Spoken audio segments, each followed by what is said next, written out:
welcome to the Morgan Library. My name is Miss Lindsay, and welcome to another Teen Talk Tuesday. Now for today's book, I will be reading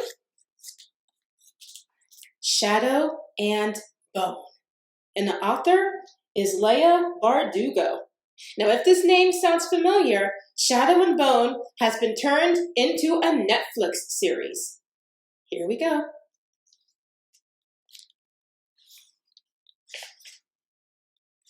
Chapter 1.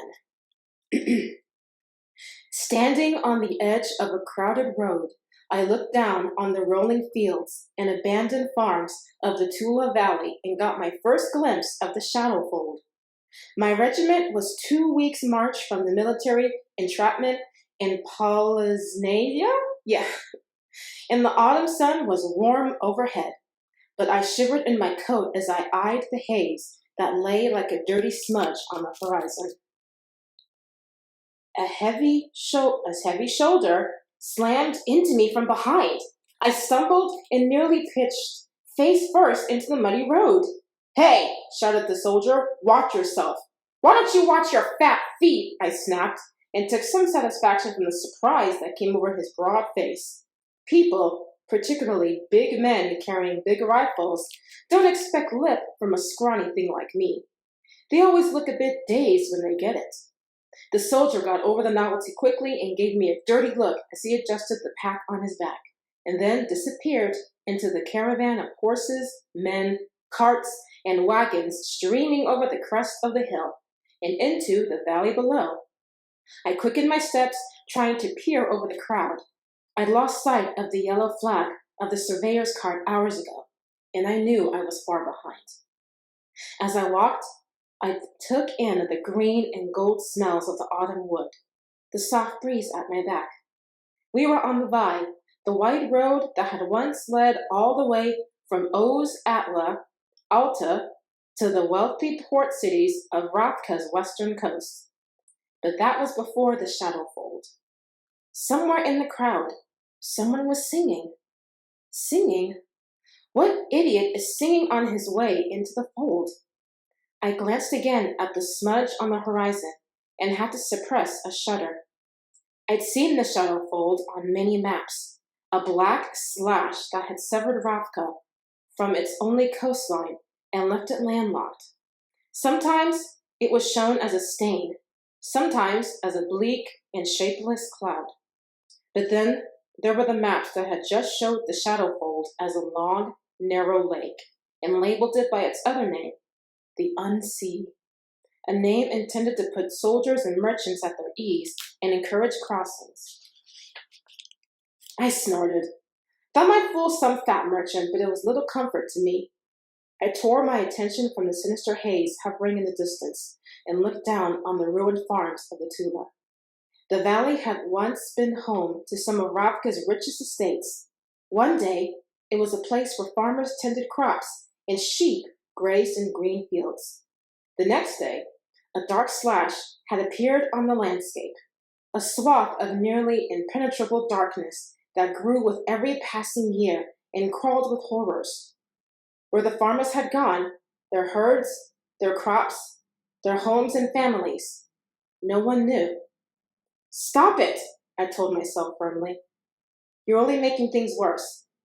People have been crossing the fold for years, usually with massive casualties, but all the same." I took a deep breath to steady myself. "No fainting in the middle of the road," said a voice close to my ear as a heavy arm landed across my shoulders and gave me a squeeze.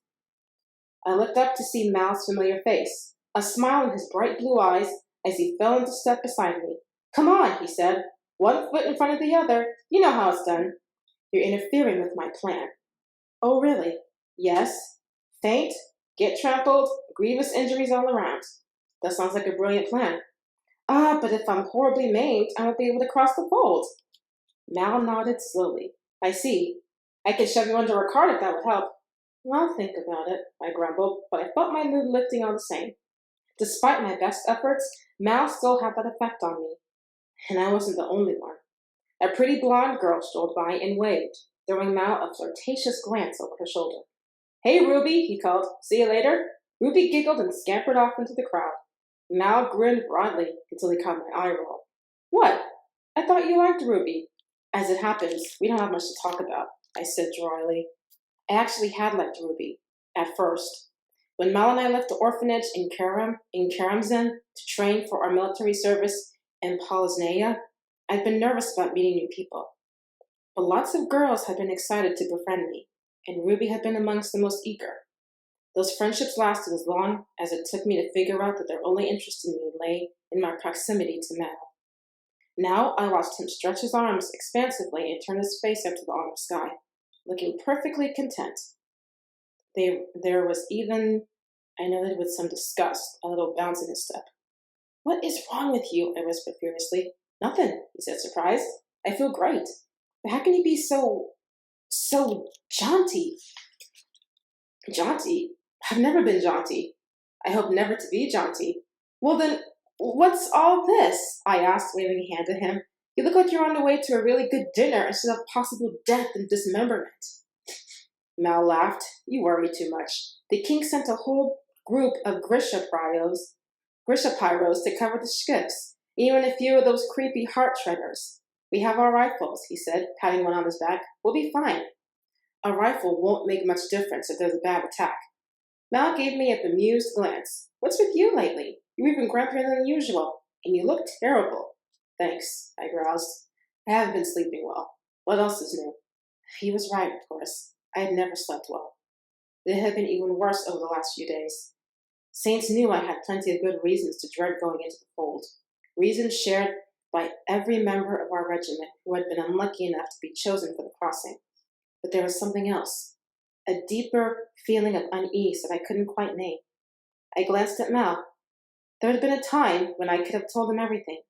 I just have this feeling. Stop worrying so much. Hey, maybe they'll put Michael on the skiff. The Volcro will take one look at that big juicy belly of his and leave us alone. Unbidden, a memory came to me. Mal and I, sitting side by side in a chair in the Duke's library, flipping through the pages of a large leather-brown book. We had happened on illusion of a Volcra. Long, filthy claws, leather-wreathed wings, and rows of razor-sharp teeth for feasting on human flesh. They were blind from generations spent living and hunting in the fold. The legend had it they could smell human blood from miles away. I'd point to the page and ask, what is it holding? I could still hear Mal's whisper in my ear. I think it's a foot. We'd slammed the book shut and run, squealing out into the safety of the sunlight. Without realizing it, I'd stopped walking, frozen in place, unable to shake the memory from my mind. When Mal realized I wasn't with him, he gave a great, beleaguered sigh and marched back to me. He rested his hands on my shoulders and gave me a little shake. I was kidding. No one's going to eat Michael. I know, I said, staring down at my boots. You're hilarious. Alina, come on. We'll be fine. You can't know that. Look at me. I willed myself to raise my eyes to his. I know you're scared. I am too. But we're going to do this, and we're going to be fine. We always are. Okay? He smiled, and my heart gave a very loud thud in my chest. I rubbed my thumb over the scar that ran across the palm of my right hand, took a shaky breath. Okay, I said grudgingly, and actually felt myself smiling back. Madam's spirits have been restored, Mal shouted. The sun can come once more. Oh, will you shut up? I turned to give him a punch, but before I could, he'd grabbed hold of me and lifted me off my feet. A clatter of hooves and shouts split the air. Mal yanked me to the side of the road just as a huge black coach roared past, scattering people before it as they ran to avoid the pounding hooves of 4 black horses. Beside the whip-wielding driver perched 2 shoulders in charcoal coats. The Darkling. There was no mistaking his black coach or the uniform of his personal guard. Another coach, this one lacquered red, rumbled past us at a more leisurely pace. I looked up at Mal, my heart racing from the close call. Thanks, I whispered. Mal suddenly seemed to realize that he had his arms around me. He let go and hastily stepped back. I brushed the dust from my coat, hoping he would notice the flush on my cheeks. A third coach rolled by, lacquered in blue, and a girl leaned out the window. She had curling black hair and wore a hat of silver fox. She scanned the watching crowd, and predictably her eyes lingered on Mal. You were just mooning over him, I chided myself. Why shouldn't some gorgeous Grisha do the same? Her lips curled into a small smile as she held Mal's gaze, watching him over her shoulder until the coach was out of sight. Mal goggled dumbly after her, his mouth slightly opened. Close your mouth before something flies in, I snapped. Mal blinked, still looked dazed. Did you see that? A voice bellowed. I turned to see Mecca lopping towards us, wearing an almost comical expression of awe. Mecca was a huge redhead with a wide face and an even wider neck. Behind him, Dubrov, reedy and dark, hurried to catch up. They were both trackers of Mal's unit and never far from his side. Of course I saw it, Mal said, his dopey expression evaporating into a cocky grin. I rolled my eyes. She looked right at you, shouted Michael, clapping Mal on the back. Mal gave a casual shrug, but his smile widened. So she did, he said smugly. Dubrov shifted nervously. They say Grisha girls can put spells on you, I snorted. Michael looked at me as if he hadn't even known I was there. Hey, Sticks, he said and gave me a little jab on the arm. I sculled the nickname. He had already turned back to Mal. You know she'll be staying at camp, he said with a glare. I hear the Grisha tent's as big as a cathedral, added Dubrov. Lots of nice shadowy nooks, said Mikhail, and actually one of his brows. Mal whooped, but that sparing me another glance, the three of them strode off, shouting and shoving one another. Great seeing you guys, I muttered under my breath. I readjusted the strap on the satchel slung across my shoulders and started back down the road, joining the last few stragglers down the hill and into Kribrisk. I didn't bother to hurry. I'd probably get yelled at when I finally made it to the documents tent, but there was nothing I could do about it now. I rubbed my arm where Mikhail had punched me. Sticks. I hated that name. You didn't call me Sticks when you were drunk on Kivas and trying to paw me at the spring bonfire, you miserable oaf, I thought spitefully.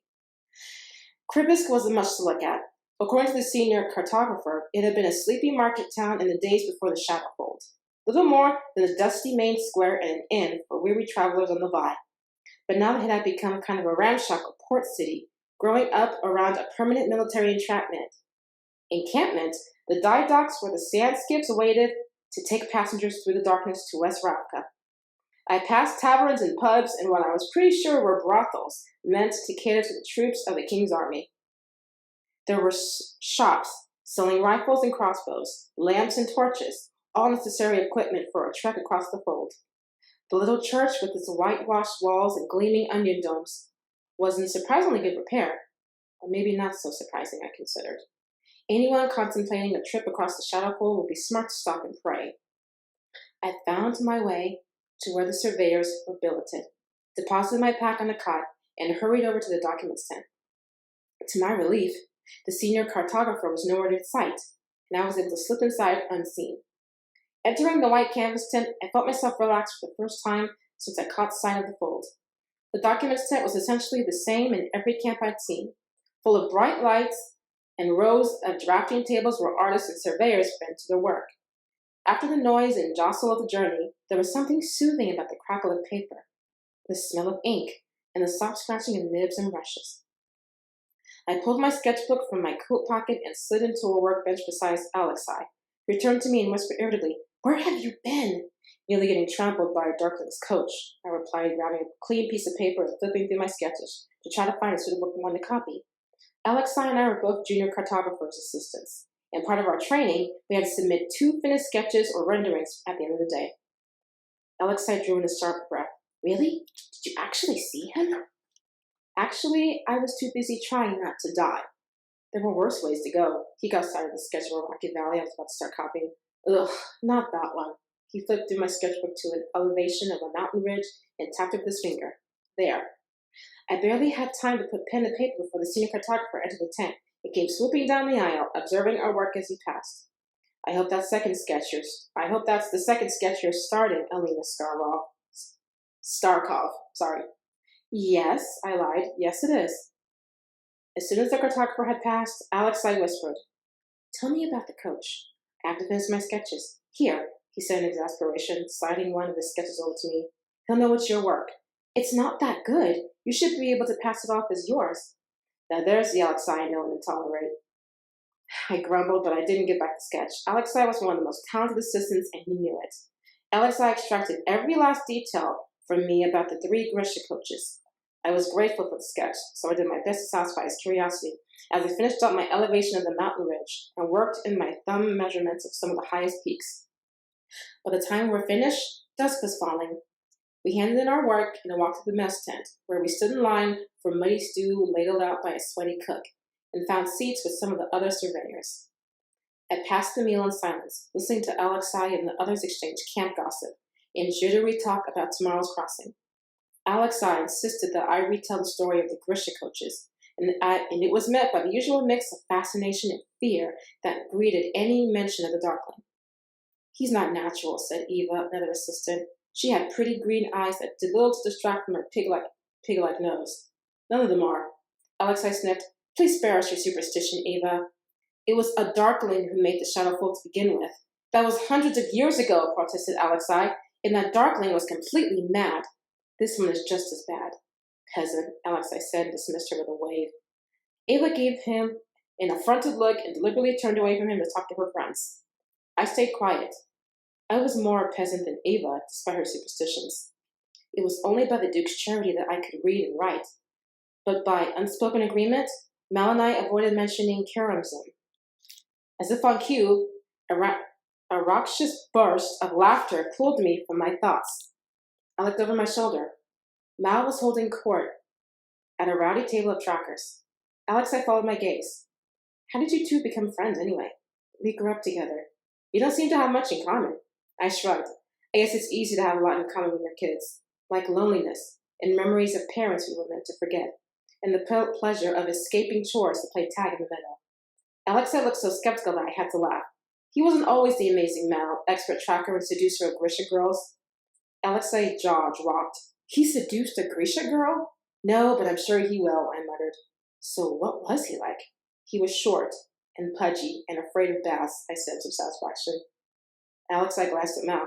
I guess things change. I rubbed my thumb over the scar on my palm. I guess they do.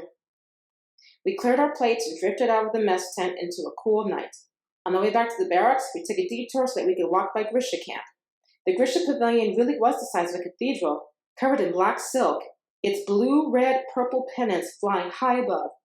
Hidden somewhere behind it were the Darkling's tents, guarded by Corporal Key Heartrenders and the Darkling's personal guard. When Alexei had looked his fill, we wended our way back to the quarters. Alexei got quiet and started cracking his knuckles, and I knew we were both thinking about tomorrow's crossing. Judging by the gloomy mood in the barracks, we weren't alone. Some people were already on their cots, sleeping, or trying to, while others huddled by lamplight, talking in low tones. A few sat clutching their icons, praying to the gods. I unfurled my bedroll on a narrow cot, removed my boots, and hung up my coat. Then I wriggled down into the fur-lined blankets and stood up at the roof, waiting for sleep. I stayed that way for a long time, until the lamplights had been all extinguished and the sounds of conversation gave way to soft snores and the rustle of bodies.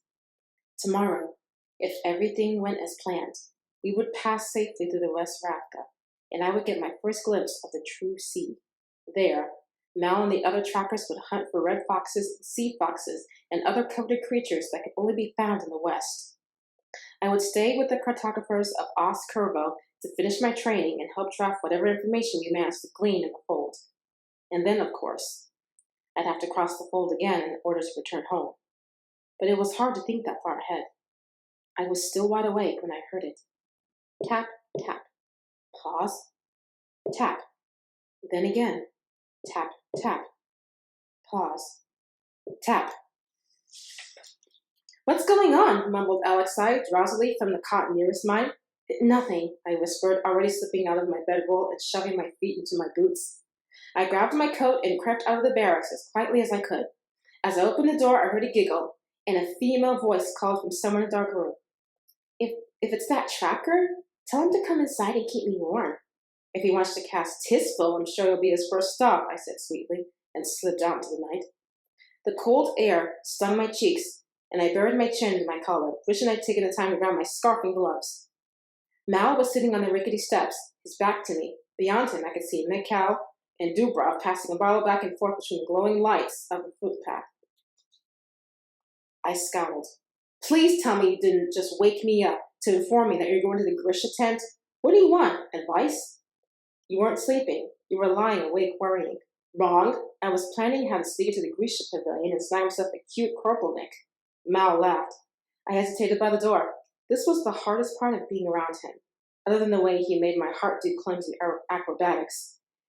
I hated how much the stupid things he did hurt me, but I hated the idea of him finding out even more.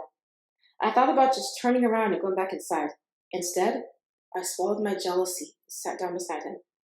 I hope you brought me something nice, I said. Alina's secrets of seduction don't come cheap, you know. He grinned. Can you put it on my tab? I suppose, but only because I know you're good at it. I peered into the dark and watched Dubrov take a swig from the bottle and then lurch forward. The cow put his arm out to steady him, and the sounds of their laughter floated back to us in the night. Mal shook his head and sighed. He always tries to keep up with my cow. He'll probably end up puking on my boots. Well, it serves you right, I said. So what are you doing here? When we first started military service a year ago, Mal had visited me almost every night, but he hadn't come in months. He shrugged. I don't know. He looked so miserable at dinner.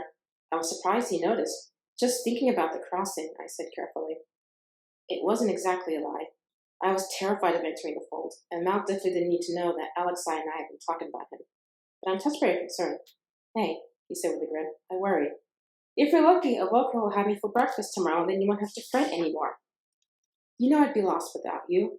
You've never been lost in your life, I scoffed.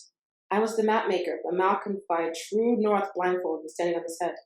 He bumped his shoulder against mine. You know what I mean. Sure, I said, but I didn't. Not really.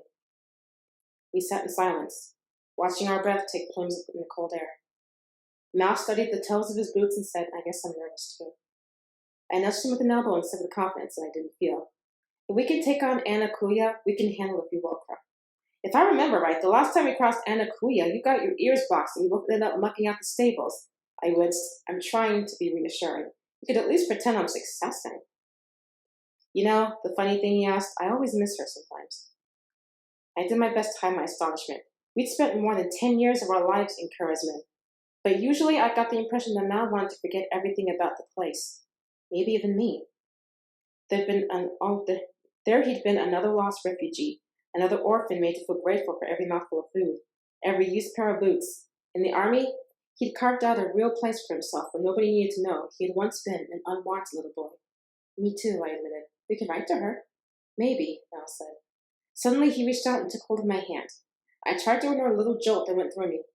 This time tomorrow we'll be sitting in the harbor of Ostkurvo, looking out at the ocean and drinking kvass. I glanced at Dubrov, waving back and forth and smiled. Is Dubrov buying? Just you and me, Mal said. Really? It's always just you and me, Elena. For a moment, it seemed like it was true. The world was this step, the circle of lamplight, the two of us suspended in the dark. Come on, bellowed Mikhail down the path. Mal started like a man waking from a dream. He gave my hand a last squeeze before he dropped it. Gotta go, he said, his rash grin sliding back to place. Try to get some sleep. He hopped lightly from the stairs and jogged off to join his friends. Wish me luck! He called over his shoulder. Good luck, I said automatically, and then wanted to kick myself. Good luck? Have a lovely time, Mal. I hope you find a pretty Grisha, fall deeply in love, and make lots of gorgeous, disgustingly talented babies together. I sat frozen on the steps, watching him disappear down the path, still feeling the warm pressure of Mal's hand in mine. Oh well, I thought as I got to my feet. Maybe we'll fall into a ditch on his way there. I edged back into the barracks, closed the door tightly behind me, and gratefully snuggled into my cot. Would that black-haired Grisha girl sneak out of the pavilion to meet Mal? I pushed the thought away. It was none of my business anyway, and really, I didn't want to know. Mal had never looked at me the way he looked at that girl, even the way he looked at Ruby, and he never would. But the fact that we were still friends was more important than any of that. For how long? Said a nagging voice in my head. Alexei was right. Things change. Mal had changed for the better. He'd gotten handsomer, braver, cockier, and I'd gotten taller. I sighed and rolled over to my side. I wanted to believe that Mal and I would always be friends, but I had to face the fact that we were on different paths, lying in the dark, waiting for sleep. I wondered if those paths would just keep taking us further and further apart, and if a day might come when we would be strangers to each other once again. And that was Chapter 1 of Shadow and Bone by Leigh Bardugo. Thank you very much for joining me today, and I will see you next time. Bye-bye.